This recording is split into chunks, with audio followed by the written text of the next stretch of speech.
এয়া আকাশবাণী গুৱাহাটীৰ FM মহাবাহু সাধক সুন্দৰৰ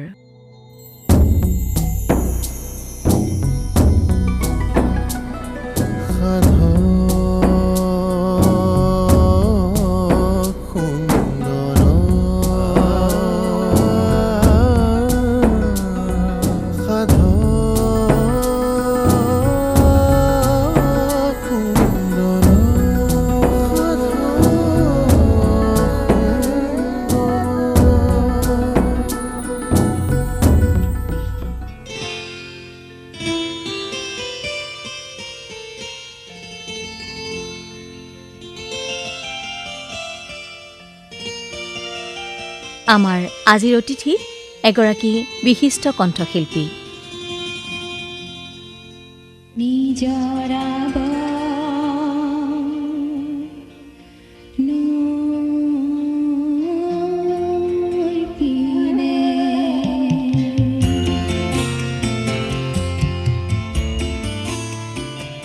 শ্ৰোতাসকল, গীতটি শুনাৰ লগে লগে আপোনালোকৰ নিশ্চয় মনলৈ আহিছে শিল্পীগৰাকীৰ প্ৰতিচ্ছবিখন।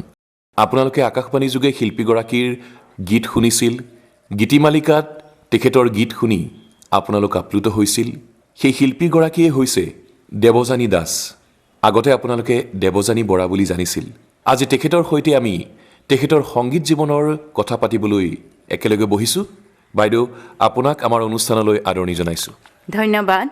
মই শ্ৰোতা ৰাইজলৈ মই মোৰ আন্তৰিক ধন্যবাদ জনাইছোঁ আৰু লগতে মই আগন্তুক ৰঙালী বিহুৰ বাবে ওলগ জনালোঁ। ইন্দ্ৰজিৎ অহাৰ বাবে মই ধন্য হৈছোঁ।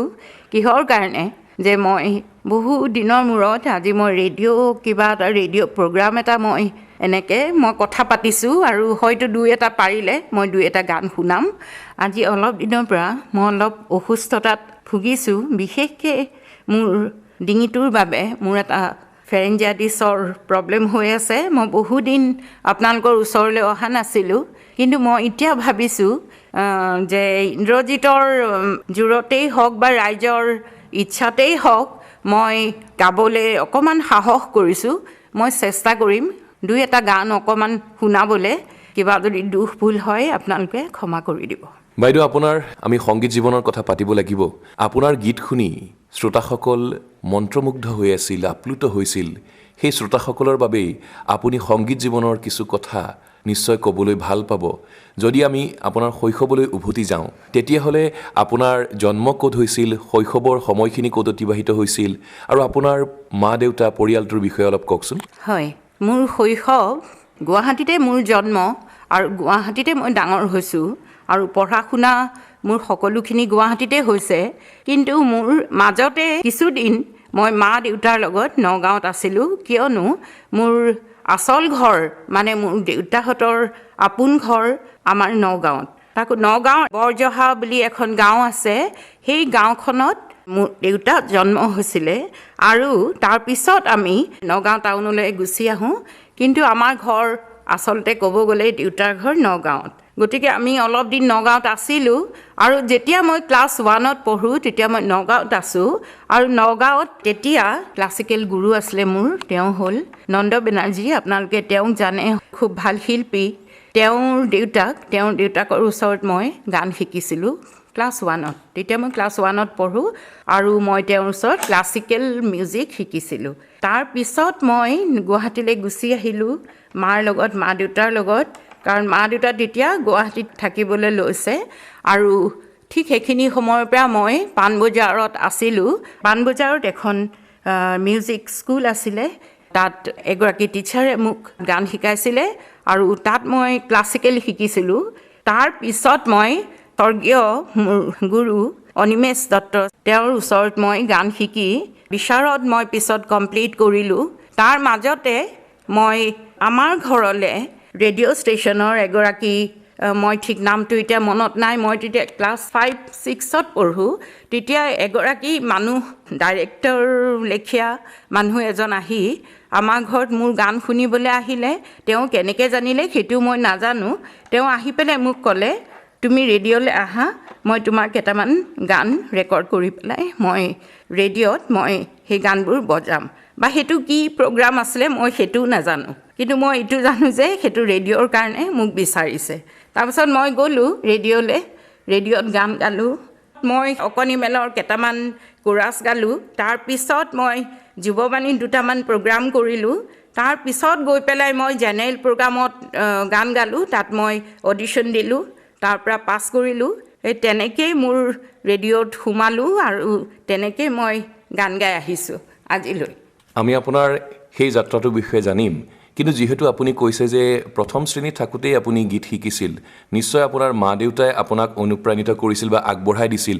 মা দেউতাৰ নামটো কৈও নিশ্চয় ভাল পাব, আৰু আপোনাৰ পৰিয়ালত আপোনাৰ ভাই ভনী কোন আছিল সেই বিষয়েও যদি কৈ দিয়ে ভাল লাগিব। হয়, মোৰ দেউতা আছিলে পলিটিচিয়ান, আপোনালোকে হয়তো জানিবই। তেওঁৰ নাম আছিলে ফণী বৰা। তেওঁ CPIৰ প্ৰথম জেনেৰেল ছেক্ৰেটাৰী আছিলে আৰু অসমত তেওঁ CPI পাৰ্টিটো এষ্টাব্লিছ কৰিছিলে। সেইখিনি সময়ত তেওঁ তেতিয়াৰ পৰা মৃত্যুলৈকে তেওঁ পলিটিক্সতে তেওঁ নিজৰ জীৱন অতিবাহিত কৰিছিল। পিছত তেওঁ চেণ্ট্ৰেল পাৰ্টিত তেওঁক নিয়া হ'ল, যদিও তেওঁক অসমৰ দায়িত্বটো গোটেইখন ষ্টেটৰ তেওঁকে দায়িত্বটো দিয়া হ'ল। গতিকে তেওঁ খুব ভালকৈ তেওঁৰ কামখিনি চলাইছিল। মই সেইবোৰ দেখিছিলোঁ আৰু মা দেউতাই বৰ কষ্ট কৰিছিল সেইখিনি সময়ত, আৰু আমিও লগতে তেনেকৈ কষ্টৰ মাজেৰেই আমি পাৰ হৈ আহিছোঁ। মাৰ নামটো কৈ দিলে ভাল লাগিব। মাৰ নামটো এতিয়া ল'বই লাগিব, কাৰণ মোৰ গানৰ আচল প্ৰথম গুৰু আছিলে কিন্তু মা। কাৰণ মা এগৰাকী খুব ভাল ক্লাছিকেল গায়িকা আছিলে, আৰু সদায় মোক তেওঁ এটা উৎসাহ দিছিল যে গানটো গা, গোটেই জীৱনটো গাই থাকিবি। কিন্তু নাচিলে মোৰ কিন্তু নাচত খুব ইণ্টাৰেষ্ট আছিলে।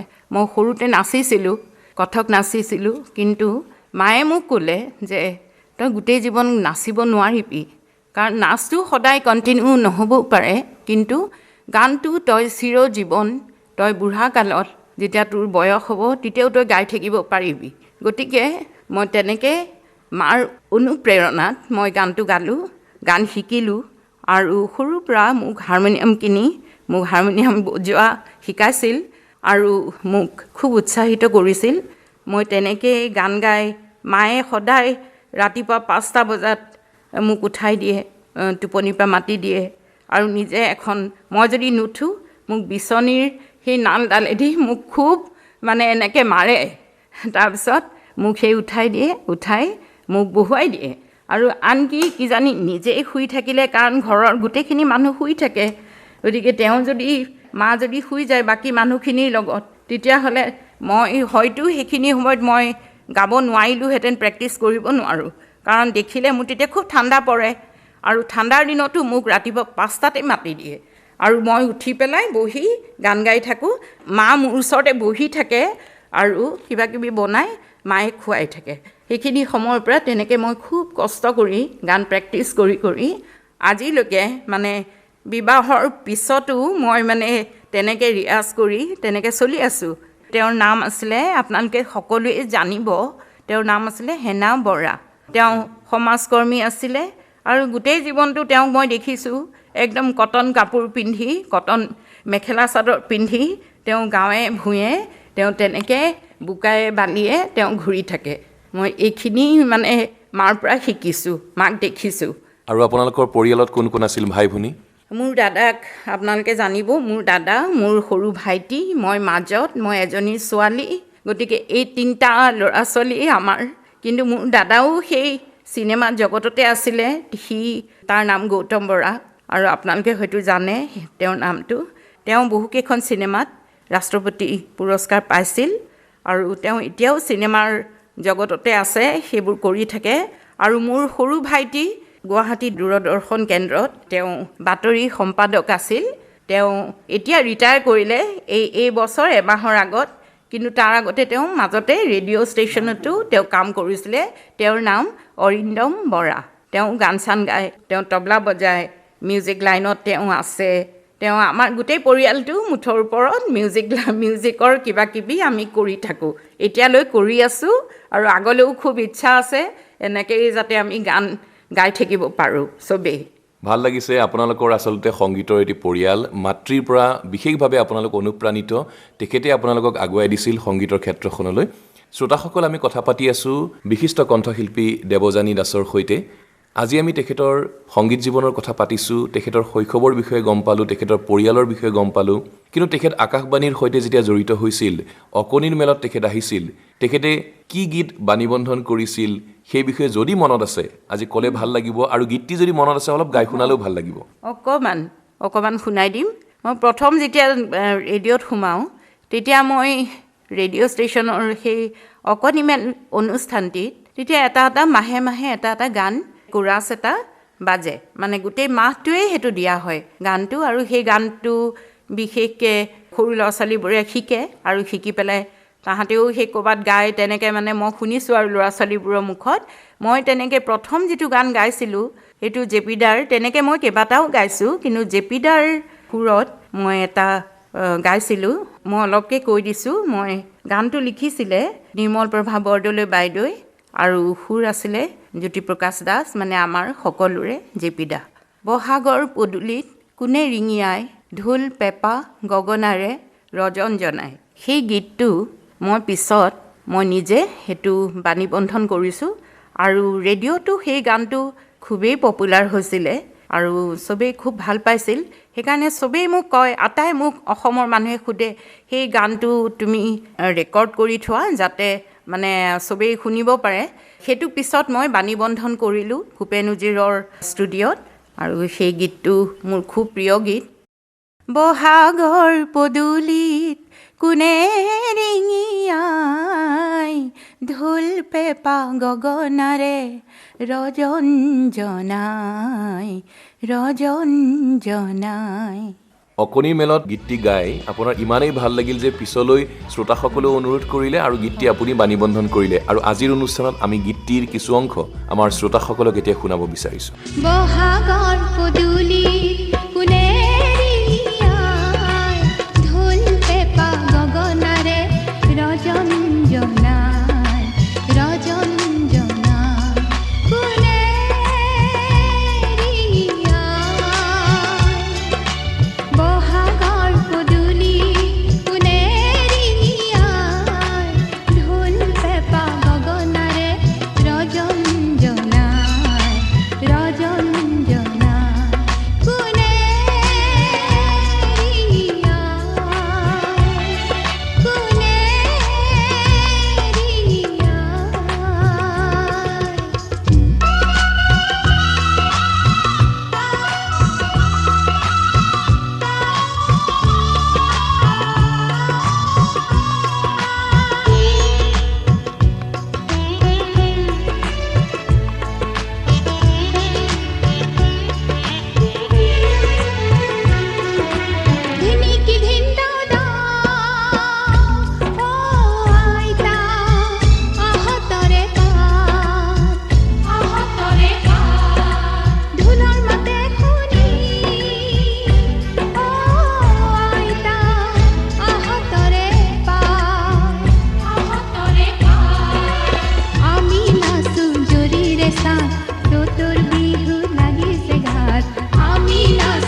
চ'তৰ বিহু লাগিছে গাত আমি নাচো জৰিৰে চাত চ'তৰ বিহু লাগিছে গাত বহাগৰ পদূলি কোনে ৰিঙিয়াই ঢোল পেঁপা গগনাৰে ৰজন জনাই ৰজন জনাই কোনে ৰিঙিয়াই কোনে ৰিঙিয়াই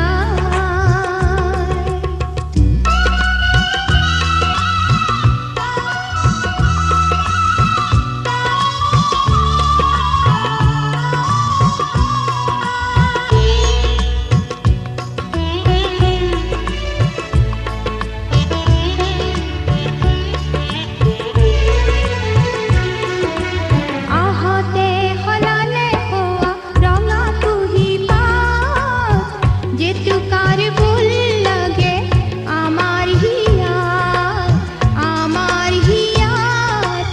আহতে সলালে হোৱা ৰঙা কুহি পাত জেতুকাৰ ফুল লাগে আমাৰ হিয়াত আমি নাচো জৰিৰে চাত চ'তৰ বিহু লাগিছে গাত আমি নাচো জৰিৰে চাত চ'তৰ বিহু লাগিছে গাত বহাগৰ পদূলি কোনে ৰিঙিয়াই ঢোল পেঁপা গগনাৰে ৰজন জনাই কোনে ৰিঙিয়াই কোনে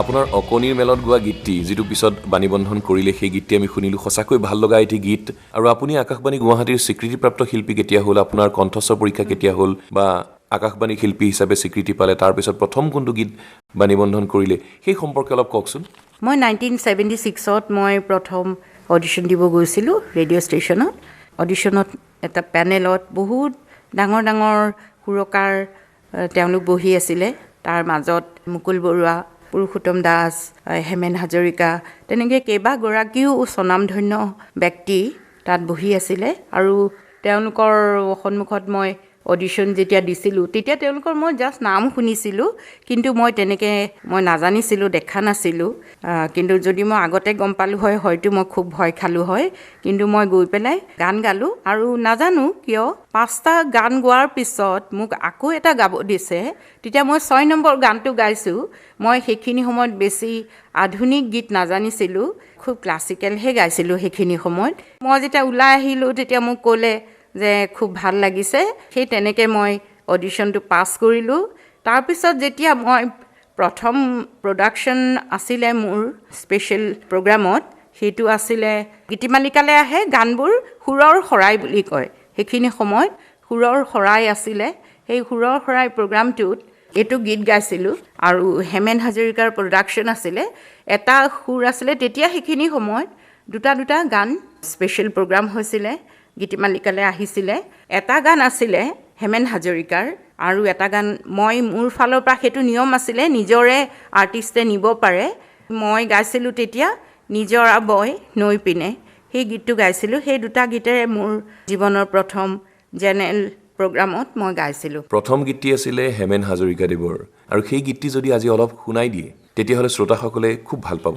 অকণমান মনত আছে মই অলপ শুনাই দিম কিন্তু সেই গীতটি মানে এতিয়ালৈ হয়তো আৰ্কাইভতো নাই ৰেডিঅ'ৰ আগৰ যিহেতুকে মই ভালকৈ মোৰ ৰেকৰ্ডিং কৰি থোৱাও নহ'ল সেইখিনিকে মই গাই শুনাইছোঁ ৰচনা আছিল এই গীতটিৰ নিত্যা দত্ত এই ৰাতি এই গান এই ৰাতি এই গান ইমান মধুৰ কিয় লাগে ইমান মধুৰ কিয় লাগে এই ৰাতি এই গীতটো মই সুৰটো মোৰ অলপেই মনত আছে, কিন্তু বাকীখিনি মই কথাখিনি মনত আছে, মই কথাখিনিকে অকণমান কৈ শুনাইছোঁ। এই ৰাতি এই গান ইমান মধুৰ কিয় লাগে, এই ফুল এই বন ফুলৰ ৰঙেৰে মাথো ফুলে, এটি বাঁহী কাৰ বাঁহী পাৰত যোৱাৰ মাথো লাগে, সুৰে সুৰে গানে গানে আবেগ বাগৰি পৰে, এজাক বতাহ উৰি উৰে ফুলৰ পাপৰি সৰি পৰে, এই মুখ দুটি চকু কিয় বাৰে বাৰে কঁপি উঠে, চিপ চিপ বৰষুণ অচিন ঘাটত নামিছে, এটি দুটি ফুলপাহি বতাহত উপঙি আহিছে। ইমান যে ভাল লগা কথা। শ্ৰোতাসকল, আমি কথা পাতি আছোঁ বিশিষ্ট কণ্ঠশিল্পী দেৱযানী দাসৰ সৈতে। আপুনি দুটি গীত বাণীবন্ধন কৰিছিলে। প্ৰথম গীতটি আমি শুনিলোঁ, আৰু এটি গীত আছিলে নিজৰা বয়। আৰু শ্ৰোতাসকলৰ মাজত এই গীতটিয়ে আপোনাক এক বিশেষ চিনাকি দিছিল। সেই গীতটিৰ বিষয়ে কওকচোন। বিশেষকৈ নিজৰা বয়, সেই গীতটি মই খুব ভক্তি কৰোঁ, মানে যাৰ ছত্ৰ ছায়াত মই আজিলৈকে এইখিনি পালোহি, সেই গুৰুৰ নাম আছিল স্বৰ্গীয় সুবীৰ মুখাৰ্জী। তেওঁ বম্বেত আছিলে। তেওঁ বম্বেৰ পৰা গুচি আহি গান গোৱা মানুহখিনিক তেওঁ খুব ধুনীয়া ধুনীয়া সুৰ দিছিলে। মই শুনি পেলাই এদিন ভাবিলোঁ যে সুবীৰ দাক কেনেকৈ লগ পাওঁ। তেতিয়া আমি সুবীৰ দা বুলি মাতোঁ, যদিও তেখেত মোৰ গুৰু আছিলে। মই সুবীৰ দা মই এতিয়া আপোনাক গান গাব খোজোঁ, ৰেডিঅ'ত গাম গানটো। তেতিয়া সুবীৰ দাই ক'লে ঠিক আছে, মই গানটো শিকাই দিম তোমাক। সেই বুলি আমাৰ ঘৰলৈ আহি আহি সুবীৰ দাই মোক এই নিজৰা বয় নৈ পিনে গানটো শিকালে। আৰু শিকাই মই প্ৰথম মোৰ ৰেডিঅ' প্ৰগ্ৰামত মই সেই গীতটো স্পেচিয়েল প্ৰগ্ৰামত গালোঁ। আৰু অসমৰ শ্ৰোতা দৰ্শকে সেই গীতটো খুব ধুনীয়াকৈ আদৰি ল'লে। আৰু মই যুৱ মহোৎসৱত সেই গীতটি গাই মই গোল্ড মেডেল পাইছিলোঁ। বিশেষকৈ সেই গীতটিৰ জাজসকলে শুনি পেলাই কৈছে যে এই গীতটিৰ ভেৰিয়েশ্যনটো, এই গীতটিৰ যিটো মানে সুৰৰ ষ্টাইলটো খুব ভাল আছিলে, আৰু সেইটো কাৰণে গোল্ড মেডেল মোক দিয়া হ'ল। আৰু সেই গীতটি মই পিছত মোৰ নিজৰ কেছেট কৰোঁতে মই বাণীবন্ধন কৰিছিলোঁ, আৰু খুব ৰাইজৰ সমাদৰ পাইছিল সেই গীতটিয়ে। গীতিকাৰ আছিল শ্ৰদ্ধাৰ অমিত চৰকাৰ, সুৰ আছিলে সুবীৰ মুখাৰ্জী। নিজৰা বয় নৈ পিনে নৈখনি বয় সাগৰলৈ, সাগৰনো যাব কলৈ কোনেও নেজানে, নিজৰা বয় নৈৰ পিনে। নিজৰা বয় নৈৰ পিনে,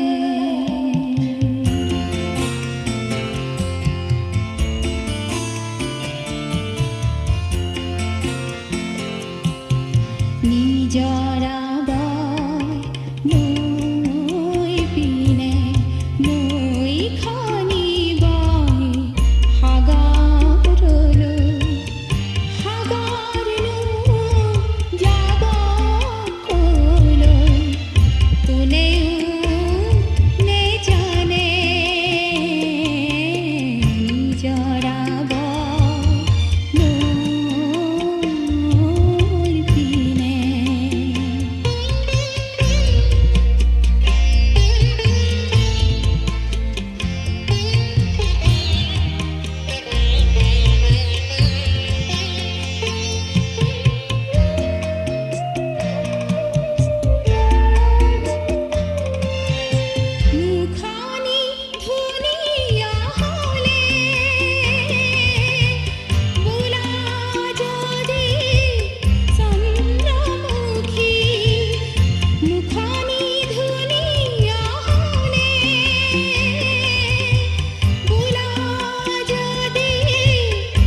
বাইদেউ, আজি আপোনাৰ সংগীত জীৱনৰ আমি কিছু কথা গম পালোঁ, কিন্তু ইমান কম সময়ত আপোনাৰ সংগীত জীৱনৰ আটাইখিনি কথা পতা সম্ভৱ নহয়।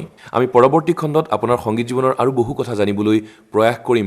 আপুনি চিনেমাতো গীত গাইছে, আপোনাৰ কেইবাটিও শ্ৰব্য সফুৰা ওলাইছিল যি শ্ৰোতাই আদৰি লৈছিল। আমি সেই সম্পৰ্কে পাতিব লাগিব আৰু আকাশবাণীৰ যাত্ৰাটোৰ বিষয়েও আমি আৰু বহলাই পাতিম। কিন্তু আজি আপোনাৰ ভাল লগা এটি গীতেৰেই আমাৰ অনুষ্ঠান সামৰিব বিচাৰিছোঁ। প্ৰভাত শৰ্মা দেৱৰ দুটি গীত মই স্পেচিয়েল প্ৰগ্ৰামত গাইছিলোঁ ৰেডিঅ'ত। সেই গীত দুটি বৰ ধুনীয়া সুৰ দিছিলে তেখেতে। তাৰে এটি সুৰ মই অকণমানকৈ শুনাই দিছোঁ। বিহুৰ সময়খিনিৰ লগত খাপ খোৱা এটি গীত, আৰু সেই গীতটি মই অকণমান শুনাই দিছোঁ আপোনালোকক। তেখেত অলপতে আমাৰ মাজৰ পৰা আঁতৰি গ'ল, আৰু তেখেতৰ মৰম মই খুব পাইছিলোঁ সেইখিনি সময়ত। তেখেতে মোক খুব মৰম দিছিলে, আৰু তেওঁৰ গীতবোৰ বহুত তেওঁ শিকাইছিলে।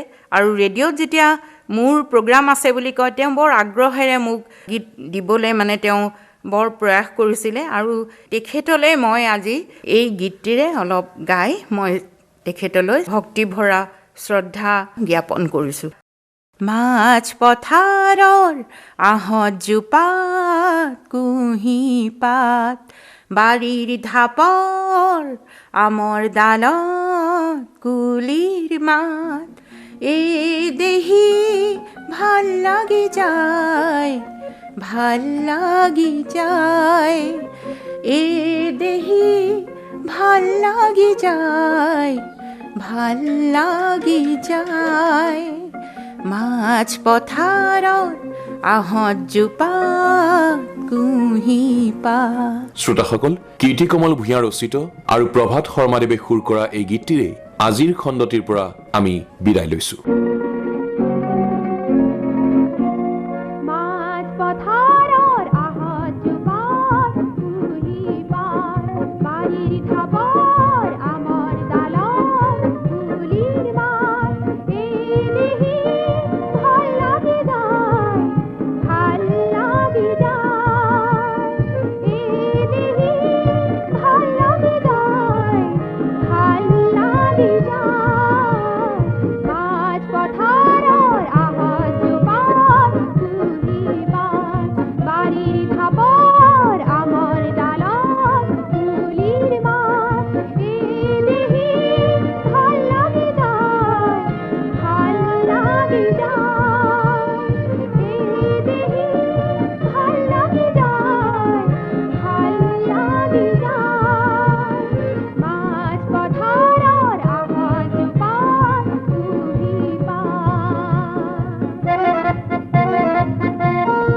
সাধক সুন্দৰৰ অনুষ্ঠানটিৰ ইমানতে অন্ত পৰিল।